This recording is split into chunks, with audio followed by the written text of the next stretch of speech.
వార్తల్ని ఒకసారి చూద్దాం. సంక్రాంతి పండుగ శుభ సందర్భాన సోమవారం వెలుగు ఆఫీసుకు సెలవు, మంగళవారం సంచిక వెలువడదు, బుధవారం మళ్ళీ కలుద్దామని చెప్పి సంక్రాంతి దీనికోసమే ఈ శుభాకాంక్షలు దీనికోసం వేస్తారన్నట్టుగా. సహజంగానే అన్ని పత్రికలు వేస్తాయి, కామన్ అది. రైట్గా అయోధ్యకు 100 మంది విదేశీ ప్రతినిధులు. అయోధ్యలో రాముడి ప్రాణప్రతిష్ఠ కార్యక్రమానికి 55 దేశాల నుంచి దాదాపు 100 మంది ప్రముఖులు హాజరు కానున్నారని World Hindu Foundation global chairman Swami Vigyanand తెలిపారు.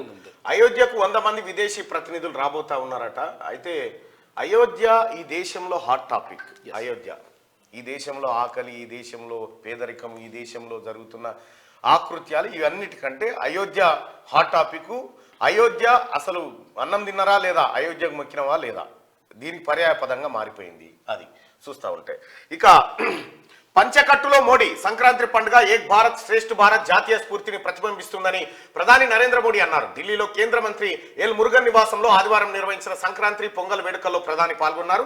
ఈ సందర్భంగా సాంప్రదాయ పంచకట్టులో మోడీ స్పెషల్ అట్రాక్షన్ గా నిలిచారు. పండుగ సందర్భంగా కట్టెల పొయ్యిపై పాయసం వండారు. అనంతరం గోమాతకు సారె సమర్పించి పూజ చేశారు. ఈ వేడుకలో తెలంగాణ గవర్నర్ తమిళసై, కేంద్ర మంత్రి నిర్మలా సీతారామన్, నటి మీనా తదితరులు పాల్గొన్నారంటూ సంక్రాంతి సందర్భంగా గోమాతకు ఆయన అంటే ఇవి వంటలు సమర్పించారు. మన అదృష్టం కొద్దీ నరేంద్ర మోడీ గారు కానీ అటు యోగి ఆదిత్యనాథ్ గారు కానీ వీళ్ళిద్దరు రాత్రిపూట సింగిల్ గా పడుకుంటారు. ఎందుకంటే వాళ్ళు దేశభక్తులు అట్లా ఉన్నారు కాబట్టి. సో ఇంటితో కలిసి చేసుకునే అవకాశం చాలా తక్కువ ఉంటుంది వీళ్ళకి. అందుకని దేశమే కుటుంబ సభ్యులు అనే విధంగా వీళ్ళ వ్యవహారం ఉంటుంది అన్నట్టు. సరే, ఏదేమైనప్పటికీ కూడా పంచకట్టులో మోడీ ఏ వేషం వేసినా అద్దినట్టు ఉంటుంది.